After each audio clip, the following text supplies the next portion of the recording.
when did you start realizing, you know what, I'm being taken out of my element? I'm not fully myself right now. I'm extremely grateful for being here, but I think I need to go home and take care of myself.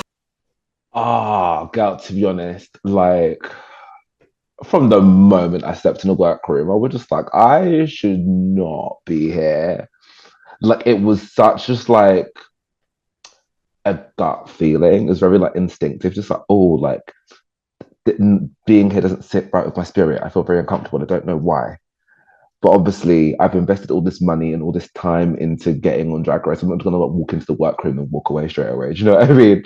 So I kind of thought, I'm here, I'm going to commit. So from episode one, I'm kind of there just like sucking up and going, it's like big girl panties, let's make it happen, let's make it work. And then by episode like three, even like I won that challenge, but like if you look at the judging, I don't really speak that much on the runway. Like I was just so exhausted that like they're like, oh, like congratulations, black is a new black, and I'm just like, yay, like thank you, and this is really amazing. But I don't really feel like myself, so even though I'm winning something, it doesn't really feel good. Yeah, it was a weird one. I don't know. Do you think like with when you struggle with mental health, is it more the anxiety or the depression, or is there something that really gets you? Like what would you say is your main trigger? See, it's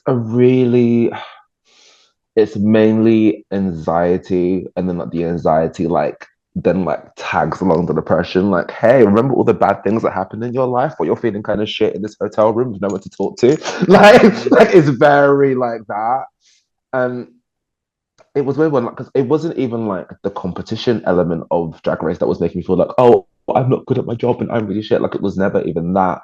It was just the fact that like we are filming in complete isolation. I don't have any of my chosen family that I can speak to and process all of these things. I think where I am quite sensitive, like I've just been a year in therapy, talking about things is really good. Talking about things is really helpful. And I process things outwardly. But obviously, when you're in an environment by yourself, you don't have that space to process things. And all of these things are just on your head. And like I haven't had much sleep. We're doing like a 14-hour day in the workroom. We're filming, we're doing all this shit. It's just like I'm ill.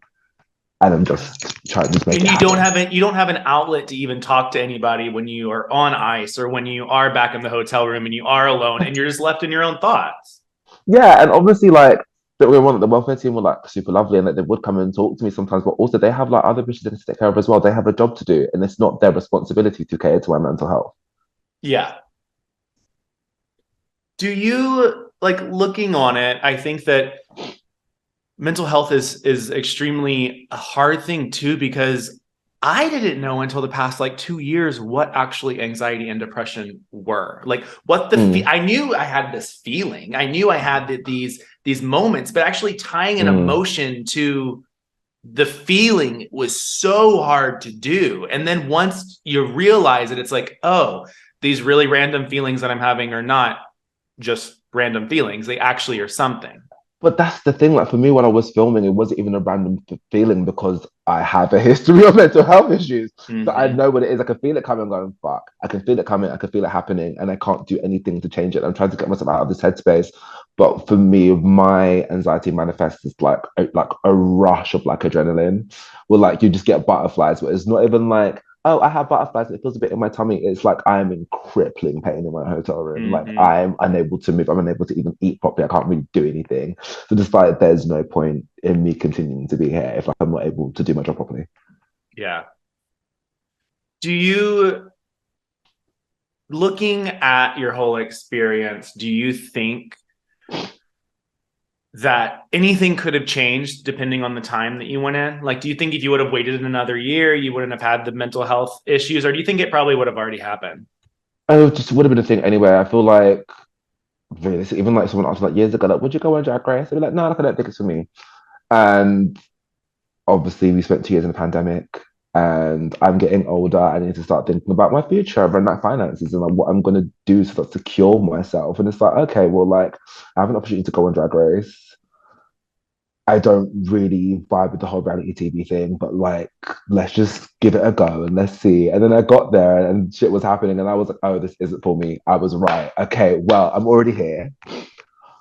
let's just make it happen. Let's just figure it out. But it was a constant just like feeling of just like wanting to run away, like constantly. Like even like I remember being in the hotel room, being like, well, I haven't got my phone on me, but I have like my bank card on me. So even if like I can just like leave the hotel and just go to a train station, I can still get home and I can email them and they can send me my phone back and send me my shit back. But I just need to go. Like it was a constant feeling of like I need to get the fuck out of here.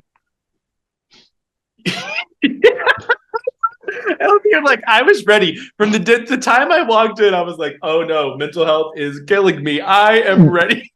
Yeah, no, it was constant. It was constant. I was like, well, like, I should not be here. I was like, no, like, you're great. I was like, yeah, no, I know that I'm great, but I don't feel good. There's a difference. Like, it's not like I'm there, like, oh my God, I'm such a bad drag queen. I'm a terrible. Obviously, there's room to grow, but like, I'm not shit. Do you know what I mean? Yeah. But like, it was just the energy of just being there just didn't sit well with me. And it just, yeah, triggered me to feel like, yeah, I need to get back out. Did you hear after you made that statement? Of course, I'm pretty sure that you were nervous as hell. Saying that out loud in front of Rue and in front of the judges and everybody. Are you glad that Rue was there at the week that you decided that as opposed to Michelle being there? For me, like it makes no difference. It wasn't even Yeah. about Rue or Michelle being there. It was such a case of just like I was off camera, like I was struggling. Like any of the girls that were there knows that I was not having a good time. Like I was literally, like, I was always like off camera having a talk with production, or off camera like fucking like crying and being consoled by like six people. Like it was like constant, and I feel like I'd been like, yo, like, I really need help. I really need help, and like you have a show to make, so things just weren't being done about it. But I'm kind of going, like, I'm really struggling. So by the time I'm on the runway, just like maybe if I say it on camera now, you guys will fully understand that I'm really not doing well. And it was kind of like a weird feeling of just like I've been asking, but nothing's really been done. So now that I've been put in a position where like I have to bear my fucking soul on national television now, when like that's not a way I wanted to handle it. So yeah, it was yeah. But I think you did the right thing. You did what you needed to do. You made a name for yourself. Also, you left in a very fucking beautiful outfit. Your Anne Juliet. I was like, yes. I was like, this is what you're leaving in? Okay, because you looked great and you looked wonderful. Thank you.